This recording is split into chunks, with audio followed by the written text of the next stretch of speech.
Okay, so let's come on over here for a sec. Come on down, everybody.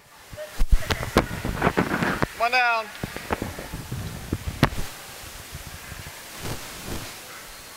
Okay, so a couple of notes about the stats. Number one, use your cell phone camera to take a picture when you get done, and then log them into a spreadsheet. Okay, that way you can tabulate them and do averages and also see over time how the players are progressing. Okay, and also you need to get those 40 to 50 data points to get some stabilization in the numbers. Okay, what you're going to find is that there'll be clustering of players, and you're kind of going to be lucky to have about maybe 3 or 4 players that are decent, and then it's going to kind of drop off from there. But because the kids are so inexperienced, again, the more athletic kids will start to pick it up and start to catch up. So again, that's what's really helpful about having the numbers, to really see that progression's going on. And even you won't be able to tell that until you stat it. And then you'll see, wow, you know, she's way better now. You know, I'm 3 days into this thing, you know, or whatever, or even, you know, 2 weeks into this thing.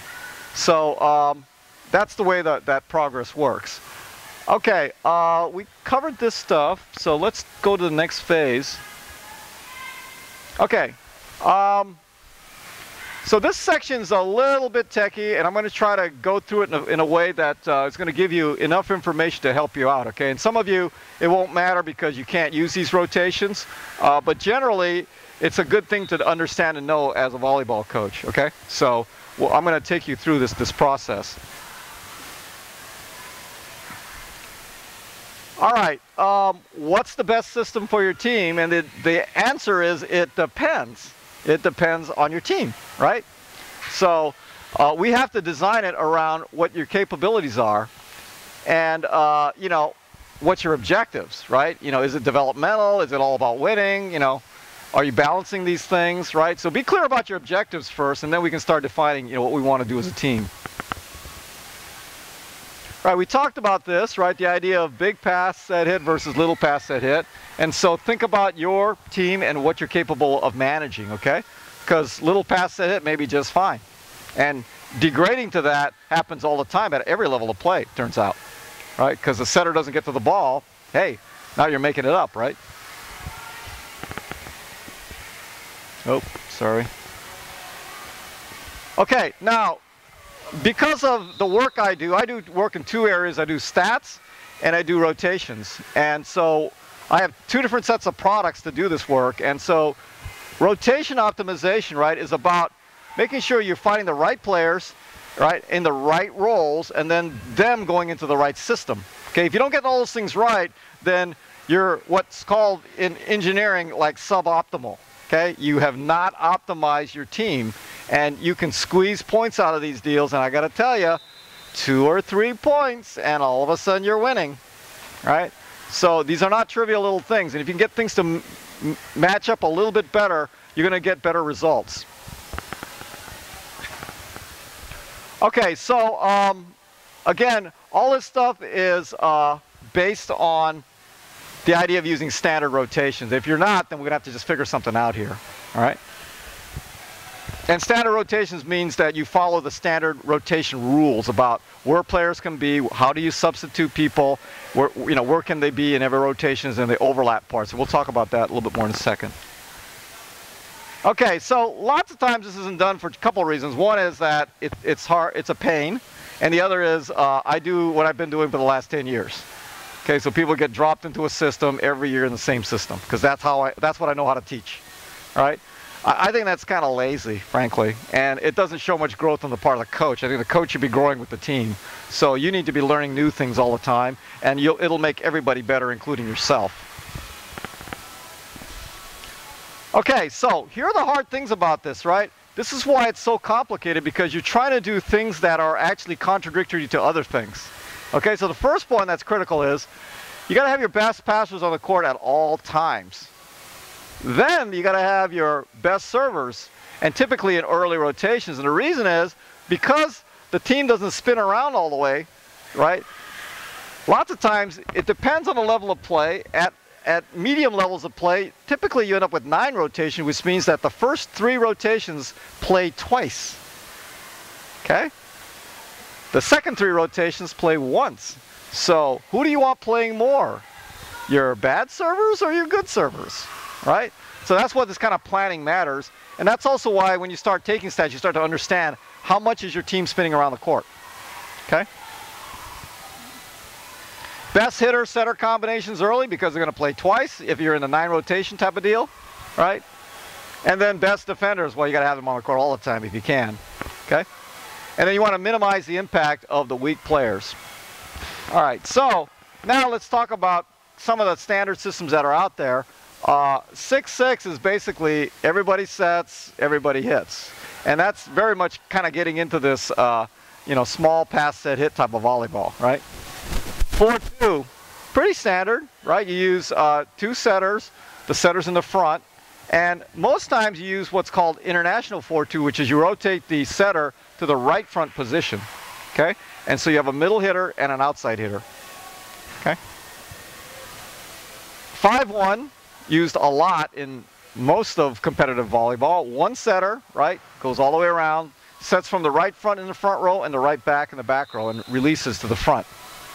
And then the 6-2 is 2 setters, all from the back row, releasing. And a lot of times you substitute that player in the front row with potentially somebody bigger. Okay, my team did that all season, right? So my 2 setters were pretty short, so we substituted taller players in the front row who are also better attackers. Okay, so those are basic systems. Now, we have a major resource here that I'll dive into in a sec, and we'll go through this process. Now, you know, how many passers, well, it all depends on how much skill you have, right? And how many decent passers you have. So, you know, you can vary all the way from 6, you know, all the way down to a couple, you know, depending on how good they are and how tough your serving competition is. So in this next section, why don't we all sit down, because this will be a little bit more like a computer demo here.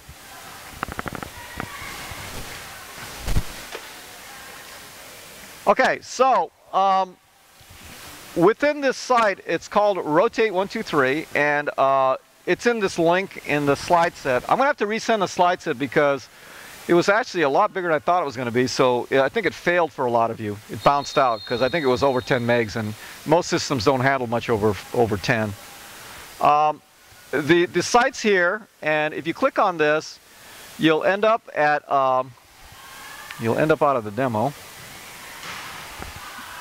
Okay, so the site's called Rotate 123, and there's this tab called the Learning Center. And this is where you'll go when you come to the Learning Center. Okay, so there's a bunch of stuff in here. And the key thing you want to get to is, well, there's a video on rotation optimization, but first off are the overlap rules. Okay? And for some reason, the screen's not showing this, the rest of this. Well, if you're playing actual real volleyball with real substitutions, then the rules are the same. Right, there's only one set of rules here. And the problem I'm having right now is that the screen is not showing what's supposed to be on here. So I don't know what's going on. It's not showing the actual... hang on a second. Okay. It's not working. All right. Let me try another website here.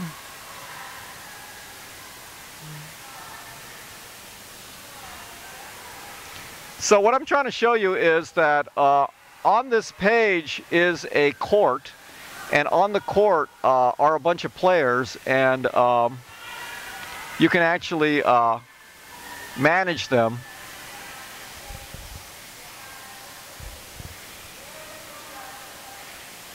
So hang on a second.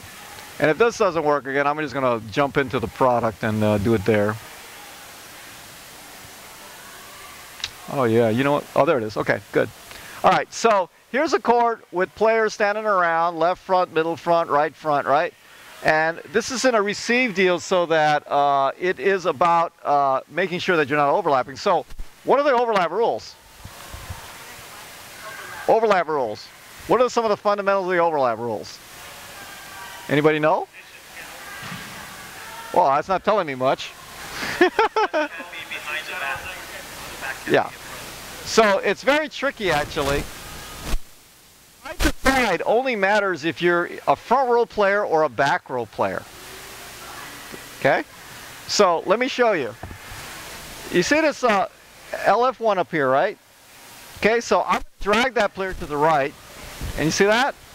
So this is a rotation checker, and it'll give you the overlap. You cannot go past, right, the other front row player. However, you see this back row player? Look, I can go right past her. Right? So side to side only matters relative to all front row and all back row. Okay? Now it gets even trickier back to front. Back to front, it's only your respective back row player, which means what? It means this. Let's move this guy up. Back row player. I can actually move this person past him. Look. Okay, but I can't go past this person. Why? Left front cannot go past left back. Okay? So you can make some really funky formations up here. All right? And the beauty of this system is that I can actually do all kinds of crazy stuff like this. Look, watch. This is a legal receive formation. Right? So we got the middle blocker, the middle back, way up in the front of the left side person. The left front is sitting way in the back, right? You can do anything you want almost within the restrictions of the rules. Okay, and the beauty of this system is you don't have to think. I invented this because I used to do this stuff on paper, and at 2 o'clock in the morning everything looked good, and when I got up in the morning it was like, hey, that's an illegal rotation. What was I doing? Right? Because I couldn't check it, you know, I'm literally just doing it visually. With this system, it's like a spelling checker, right? You cannot put the wrong word in unless you get a little underline. Well, you get the big line error, okay? Now, what we're going to do is the next step, which is in this section, there are these tabs, and all of the formations are here, okay? So you don't really have to make this stuff up. I mean, they're all here. So they're all designed for you, you know, prefab. Right, so you can look at these as your sample. But something better than that, and better than that is called OK 123. If you want to use it, just let me know, and I will create a subscription. You'll have to log in and make a subscription for yourself, but I will activate it for your season. Okay, so you'll get a free subscription. Normally it's 7 days, and you got to pay me, but I'll give you one for the next few months. Okay, so that you can play with this. And so here's how it goes. Let's see, where are we? Okay, so I guess I could. Yes. So I'm logged in here now, and here's like a billion different formations that I have. And so let's create a new one. You press the new game plan button, and then we'll just call this new middle school. What do you want to see? 514262?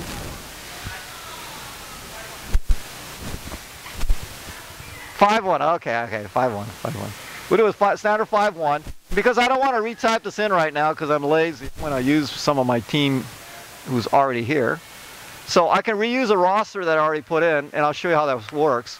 Okay, so when the roster page comes up, you'll enter their names. So you put in their number, their name, and their initials. The most important part of this is their initials, because that's what's going to show up in the player bubble. Okay, so make the initial. You get up to 3 letters, so make them nice, so that everybody knows who they are. All right. Now, once you have that, you go to positions, and this is set up now for a 5-1. Setters here, right? The opposites across from them. Okay, because opposite the setter is the opposite. Okay. You got the middle blockers, and then you got the outside hitters, and maybe a libero. So the way this thing works is, you just take your players and you dump them in the slots. So Sarah's a setter, Miranda's a hitter, Kendall's another hitter, Dana's a middle, Natasha's a middle, Clarice is an opposite, and let's start out. I'm going to use a libero because I like that. I'll put a libero in here, and the way I sub the libero is, I say, okay, I'm going to use twice. The libero will go in for the middle blocker, and she'll go in for the other middle blocker, okay? Now, you'll see the power in a second. You get a rotation wheel, which is what you do to fill in your lineup, okay? And what I like to do is I like to use initials and positions. That way I know the person's name and what job they're doing, okay? But you can use any combination you want because we have all the different combinations, right? But the one that's important, And the most important, the hard part is the serve receive, because that's where all the technical little details happen, right? So I go to receive, and they're just sitting there, been spun around already, because the spinning the players is the biggest pain in the butt when you're doing this by paper, but there's more, right? So in a standard receive, we use a template called a 3-person receive, and we're done, okay? So it generates this thing automatically. Now the beauty of this system is twofold. Right now, you see, we have a girl called Casey as the libero, right? But let's say that Casey isn't going to be the libero anymore. We go back to our positions page, we take her out, and then we replace her with Stephanie. Right? We go back to our formation, and Stephanie's in there now. Okay? Now, the reason this is so important is when you teach rotation, the girls don't know outside hitter, middle blocker, and all. All I know is Megan is next to Beth, who's next to Becky. That's all they know. So if you have their initials up here and you give this out to them, then they can just memorize. Rotation 1, I stand up to the left next to Becky. Rotation 3, I stand back here next to Sally. Okay? And because you're going to have more than one formation, you can always up. Every permutation you need can be made up and printed out. Or better yet, done out for the kids. Okay? Give it to the parents. All right? So that's the advantage of the system, and it allows you to fill in and create these things. But as you get to higher levels of play, you can also do lots of customization. So for example, let's say in this position, empty, this is Miranda, isn't passing very well, so we want to, sub her, so we'll go to get a defensive specialist, and Amanda's going to be our defensive specialist, and she's going to sub for Miranda, okay? And she goes in the right back and exits in the left front. So she comes in the back row, exits in the front row, and all that stuff is done for you automatically. So you can see that, right, Amanda goes in for Miranda in this rotation too as Miranda comes back, and then she goes out right here, right? Miranda comes in for Amanda, okay? And she comes out, so there she is, right? And so it's all done automatically, so you don't have to sit there and futz with it. Now, the other things you can do is you can create custom rotations where, you want people, in maybe slightly a different formation. So let's do something else. As an example, we actually have a 4-person template. So that's what 4 people look like. Okay? Or 5 people. Okay? So all these things are pre-built for you so you don't have to worry about it. And maybe you decide, oh, you know what, we're not going to do a 5-1, we're going to do a 4-2. Well, okay, we can't flip that here, but we can start a new game plan and pick that as a 4-2, but use the same roster, and then bing, bing, bing, 5 minutes, we got everything set up anyway. So it's not a big pile of work, right? The system is very, very easy to modify because it's designed to do what most people do with spreadsheets, which is what-if analysis. What if this happens, can we do that? And it's very, very fast making these changes, right? So it allows you to come up with this stuff. And then, once you have your ideas, you can actually publish them to the kids so that they can look at it and say, okay, I know where I'm standing, right? One of our coaches here is a project management guy, and he has access to these drafting printers, right? You know what a drafting printer looks like, right? It's about this wide, and the paper, yeah, like even bigger than that. It kind of has endless length. So I saw him publish this thing, and literally every quart was about that big, right? And he just posted it to the wall. And it's like, okay, here we are, ready to go, right? For my level of play, because my girls are older, we have what's called a secret Facebook page. And I take screenshots of this and I post it as a photo. And I tell the girls, tomorrow we're running this formation, learn it. Because if you're not ready, you're not playing. Okay? It's up to you, right? And so we make changes all the time, and they learn this stuff. And so we say we're going to use formation B versus A today in this rotation. And no, when I say rotation 1B, boom, they're in place already, right? Now that's upper levels of play, but if you start them out now and they start learning the concepts, then as they get older, this will be one of the key things that they'll know how to do already. And boy, knowing rotations is just a disaster. In high school, every year for JV, it's like, oh my God, starting over again. And they got to stand over there. So we do this stuff. We post it, they learn it, they can read it and learn it and memorize. Because the girls are very good graphically, right? Their visualization skills, because they're doing all these game things all the time, it's very good. Okay, and they know who they are, and when you customize it for them, it's all personal now, and it's not, oh, H1, it's me. Right, that's my bubble, and I go from here to there to here to there, right, and they learn the stuff much faster. Okay?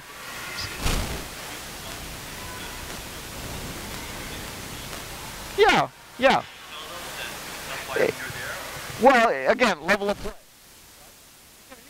To whatever level is appropriate, right? And there's lots of nuances. So with older girls, it's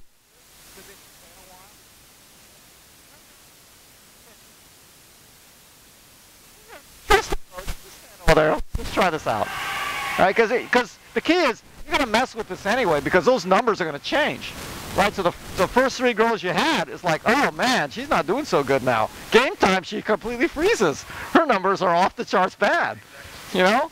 And Megan comes off the bench and it's like, hey, really good in the more stats, more numbers, you know, so you make your adjustments now. But this makes the process easier. All right, so that's the idea. Questions?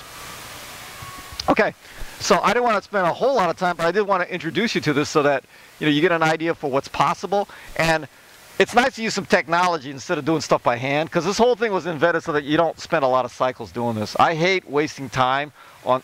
I want to get to the insights quickly, not spend a lot of time getting there, right? Because once I get the insights, then I can implement, on the court. And so these automation tools are all around trying to cut to the chase and get you there quickly. Okay? Well, this particular item, if you have a Wi-Fi connection, you can use on your iPad. The only problem is it's not an app. The next thing I'll show you is an app. So that one, the statting thing is an app. So that one is designed to be, unconnected. Yeah. Although, these days, if you guys have an Android phone,